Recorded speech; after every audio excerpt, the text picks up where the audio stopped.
All right, we're live. Hey everyone, Mahmoud with Sprout Digital, and I am with Missy. Hey Missy. Hey, how are you today? Good. How are you? I am great. I'm really excited about today's topic. When you sent me a message yesterday, we have actually a sick baby at home today, but we're like rotating, we're like switching. So I'm gonna finish this live, and then I'm gonna go upstairs, and Samantha's gonna come downstairs to have a meeting, and I think we're gonna do that a couple times today. So I got really excited about what you sent yesterday. What successful people don't do. I've heard this before. I've heard it from a couple of my mentors. Success leaves clues. When you see someone that's successful, look at what they're doing, but also, most importantly, look at what they're not doing. Exactly. Yeah. So I think when I think about the topic, I think like what people successful, and it doesn't just have to fall into fitness and nutrition, life in general, right? So everyone asks like, how did like not necessarily me, because I don't know if you would deem me successful, but when you see someone successful, you ask, how did you get successful? You. And I think it's more important to ask, what don't you do that helps get there? I think one of the things that people do is they embrace and take ownership of what's happening to them. I think that that is really important. And it goes back to what you believe you achieve. So whatever, if you say, I can do this, you will. If you say, I can't do this, obviously you're not going. So it's all about mindset. And I think that's really important. So I just picked my 5 favorite things that successful people don't do to kind of go over today. So Sure. the Is first, number one ownership? well, kind of, yeah. So the Okay. first thing that successful people don't do, they don't blame the outside for the situations that they're in. So again, taking ownership. So there's a lot of things in life that are out of our control. And we have to realize that it's not necessarily other people's fault for how we think, situation's fault, but what we can own, what we can control is how we're responding to that. So controlling our actions, controlling our responses. So a good situation would be, don't give other things the right to control where you're at right now. So say, taking it back to fitness and nutrition, say that you're someone who's counting macros, and I know we talk about that a lot, but if you're someone counting macros, you have a goal and you know what you need to do. And if you have a girls' night or you're out with your friends and you're somewhere and maybe it's a buffet or there's a lot of food in front of you can easily make excuses and fall back and say forward and say, oh, I don't have a choice. I can't get out of the situation. So I'm just going to eat everything I want, or I'm going to indulge and not hit goals. Instead, what you could control in that situation, you can't control what's in front of you because but what you can control is saying, you know what, I'm going to turn this into a win today. How can I? So there's 20 dips on this buffet table. I might have one instead of dips. I'm going to go for that use as my dip. Maybe having 5 different cookies, have half 3 or half of 2, and then you get to sample what you want. It's taking ownership of the situation you're in. How can you move forward from that and else? I love that. It applies to so many things. Like the ownership thing, you see it from a business standpoint, you see it from a fitness and nutrition standpoint. I see it a lot from a business standpoint, especially in the last 5 years, because I transitioned from employee to employer. And that's when I realized that when you're running a business or when you're running your life in general, that you can be a boss of a business or you can be just a boss of yourself. It's always your fault. We always try to find, especially when we're employee, we try to find, I don't know, the fault outside of us. But the transition that happened to me was I couldn't blame anyone anymore when I started a business. So you're the firefighter, you're putting out your own fires, and no matter how those dominoes or the errors or the faults trickle, they always trickle back to you. Like you're the source of all solutions. So you have to start with yourself. You have to make those decisions, whether it's business, life, kids, nutrition. It always starts with you and it ends with you, and you need to be your own firefighter, I guess. Yeah, which is a good advice, right? Because there's someone else to pass it off to, so you're in charge. So the second thing is don't focus on the shoulda. So about 15 years ago, I went to leadership training in Dayton, and I'll never forget the lady who put it on. She was wild and out there, and my favorite takeaway that I think about all the time is she would say, "You shouldn't should yourself." So I know if you just say that wrong, it comes out really bad. But basically, a lot of people say, I shouldn't have done this or I should have done that. And the fact is that what you're talking about in that situation, it has already happened and it's already over. So you can't change it, right? We can't change the past. So all we have to do is saying, I shouldn't have done that or I should have done this. Okay, so this is what happened. How can I move forward from it? How can I make better opportunities out of something that happened that maybe I didn't want to happen? Mm-hmm. So you can relate that to nutrition in the sense of maybe you tried a diet or maybe you tried a fad that's out there and it didn't work for you. It could have added extra stress to your body, extra weight to your body. Maybe you gained muscle when you didn't want to. You wanted to shrink down. So there are things maybe you've tried in the past and now you're like, oh, well, I did that. Put me as a setback. When really it's how can I move forward from this? So that's actually a good thing. You tried something new, it didn't work. So now this doesn't work for me. So I'm not going to do this anymore. And you're learning more and more about what works for you. So I've tried several things in the past, right? So only because I want to know what gets Missy the best results, right? So just me, what gives me the best? And I had to do that by failures and trial and error. Now, after all this time, I know how I need to work for my success. I know how I need to work out for my success. And having all that knowledge of those past fails has put me on a better path for today. And I can also utilize that, what I know and what I learned from myself, to help other people in similar situations. So it's all about don't say, I wish I would have done this or I should have done that. Say, I am so grateful that happened. This is what I learned. This is where I can move forward from it now. That's a great mindset. So you basically don't believe in losing anymore. It's like someone called it win or learn, not win or lose. And I really like the shouldn't. I think. I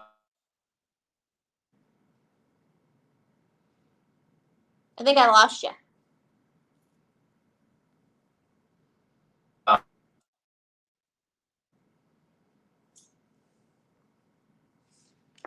Are you there? I think we lost him, guys. Okay, well, while I wait for him to come back on, I'll go to number 3, and hopefully we get his connection back up. So the third thing that successful people don't do is successful people don't give up. So there's going to be ups and downs in life, and you're going to have hills and valleys. But the biggest thing to remember is don't give up, right? Look at those as speed bumps, not the end result. So I just took some notes on this here. Basically, we all want to have pity parties. It's human nature when things happen. If you're having that pity party for more than 1 or 2 days, you need to just go ahead, grab those bootstraps, pull them up, and move forward, right? Because when you're on that direction and you come to the point, that breaking point where you want to give up, then at that point, that's when you need to be consistent and move past that breaking point. That's where you're going to find success. So not giving up. It's really important to look at failures, not as the end result, but look at failures more as, okay, this is part of my success, right? So again, just like we spoke about earlier and some of the first things that successful people don't do, we really need to just learn from what happened, move forward, and make the best out of that situation. So like number 3, like successful people don't give up. Like, see, Mahmoud's successful. We lost connection and he came right back on. So there we go. Sorry, I don't know what's going on with the internet, but I went out in when we were talking about shouldn't. And I was talking about Tony Robbins, and he mentioned something like, you shouldn't should all over yourself. You should use must instead of should. And it rings, it really rang in my head this morning, because last night I said, hey, I'm going to wake up, I'm going to go do some cardio, I'm going to shower, I'm going to be fresh by 7 a.m.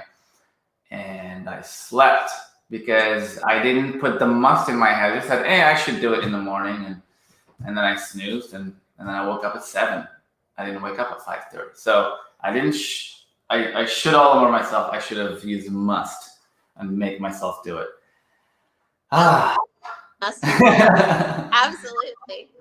Were you talking about number 3 when I hopped back in? Yeah. So number 3 I went over was successful people don't give up. They got failure as part of encourage mistakes. You know, if you don't make mistakes, you don't grow, you don't learn. Absolutely. Go, go, go. You got to have that momentum. Whenever you have momentum, it doesn't matter how many letdowns you hit, because you still have so much more in front of you. Right. Like I do that with, let's say, for example, I'm going to go on prospect. I don't have one person in front of me to prospect. I have 20 people to call. That way, when there's, people are not ready, or they're not in the market or whatever, it doesn't matter. Like, it doesn't affect me. I just move on to the next one and the next one and the next one. So creating that momentum, that go, go, go, instead of doing 2 things, do 10. Instead of doing 10, do 20. Because with the momentum, you're getting more no's, but you're also getting a few yeses. And those few yeses, they give you that jolt, and you keep going. You believe in your system. And if you're talking about prospecting, like, one thing that you remember is the more no's you get, you're just getting that much closer to that yes. So always look at those no's as not right now. Someone tells you no, say not now because of this, and they give me a time frame, then I go that many days ahead. Because they said not right now, because in 2 weeks, hopefully in 2 weeks I'm settled in my job. So then I'm gonna approach you in 2 weeks and be like, hey, you're settled in, you have your schedule down. How about now? Yeah. Again, not giving up, always moving forward. So yeah. And then there's a great book about it. It's called Go for No. I don't know if you've seen that book before. Yeah. Yeah. It's like plow through the no's and get to those yeses. Yeah, get excited about someone telling you no, because that just means that yes is coming next. Right, right. And they also mention, like, it's not a no, it's just a not yet. Yep. Yeah, something like that. Cool. Okay. All right. Number 4. Don't expect to see results immediately. And so our very first show, everyone's different. So successful people, they don't expect to see those results. They have an end goal, and they're working towards that. But what they do is they set up so that they have little wins every day, right? Because if you have a little win every day, it's easier to not get discouraged. So maybe you're not expecting those immediate results from where you're really looking to go. But say I'm in a situation and I have an end goal, I need to figure out what are my daily habits and what are my routines I need to form every day so that I can get to that big goal, so I can see those results. And when you set up those daily habits, and again, we can trace it back to macros. If you know what you need to hit in your percentages every day, and you hit those every day, that is an immediate win for you, because you can win every single day. And those little wins, then you're going to eventually see those results you're looking for. But it's not expecting that right. I mean, funny thing is like the games we see all the time where people are doing like 30-minute abs and they're lifting their shirt, trying to figure out if their 6-pack has shown up. It's just like that. Like, hey, I spent all this time at the gym today. Where are my muscles? And right. But unfortunately, it doesn't. So you could go to the gym and spend 30 minutes on abs every day, and then you could put in the time for the nutrition it takes to actually get those abs. And then over time, when you hit all the goals of the gym, I've been eating clean, I'm supposed to, then that 6-pack is just not going to come today or tomorrow as you want. So successful people develop daily habits and get daily wins. They don't expect to see immediate results. Absolutely. I I totally agree with that. Someone said, I am here, something like that. I am here because of what I did 6 months ago. Like, I am what I am. I look like this. I think like this. I am this successful or this unsuccessful because of what I did 3 to 6 months ago, not because of my efforts today. So whatever I'm doing today, I'm working for a long-term thing. That really, it's a really good point because it falls into the long-term versus short-term vision. You got to have that long-term vision. Otherwise, you'll get destroyed with the short-term results. Exactly. Every day you're checking your abs. Every day you're going to quit. You're not going to go to the gym anymore because you're not getting that instant gratification. You got to have that long-term vision of I am here and I am what I am today and I do what I do today because of what I did in the past over and over and over. Exactly. Absolutely. And then my fifth one is that I truly, and it's successful people don't over, but they do over deliver. Can you repeat that? They don't over? They don't over promise. Oh.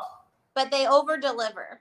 So again, going back to fitness and nutrition, if you have a fitness and nutrition coach working with you and they're promising you you're going to get results, I might run or I might question what they're doing because as a fitness and nutrition coach myself, I can't promise you your results you're looking for because I'm not you. I can hold you accountable. I can set you up on a plan. I can work with you off of different things that we come up with together on how your body works and what your body needs. But the one thing I can't do is promise that you are going to do the work to get the results because I can't be you. Food in your mouth make you work out. So what I can do for you is I can over deliver what we know, right? I can help give you recipes, go to the grocery with you. I can set up your meal plan for you. I can set your macros. I can get you a workout. I can do all of those things within my control, but I cannot promise you that you're going to get results because I don't know what you're going to do with the plan that I put. So that can go with anything in life, right? Like say as a parent, you can't promise your kid is going to 4.0 and get into college, but can deliver is a good education, a healthy work environment at home, and setting up all the steps and the needs to get them there, but you can't be them. So I think that's something to remember. So successful people don't overpromise, they overdeliver. Absolutely. I like that. You can bring a horse to the water, but you can't make him drink. Pretty much that same theory. Yeah, absolutely. Yeah.